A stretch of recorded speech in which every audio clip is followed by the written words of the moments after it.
ఈరోజు దేవుడు మీ కుటుంబం గురించి ఎంత చక్కటి వాగ్దానం ఇచ్చాడంటే వింటారా? కీర్తనలు 128 కీర్తన 3వ వచనం. నీ లోగిట నీ భార్య ఫలించు ద్రాక్షావల్లి వలె నుండును. నీ భోజనపు బల్ల చుట్టూ నీ పిల్లలు ఒలీవ మొక్కల వలె నుందురు.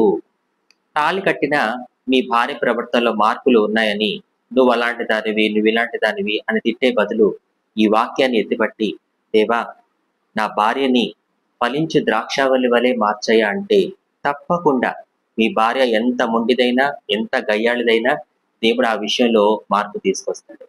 మీ పిల్లలు మీ మాట వినడం లేదా? వాళ్ళ ప్రవర్తన మీకు బాధ కలిగిస్తుందా?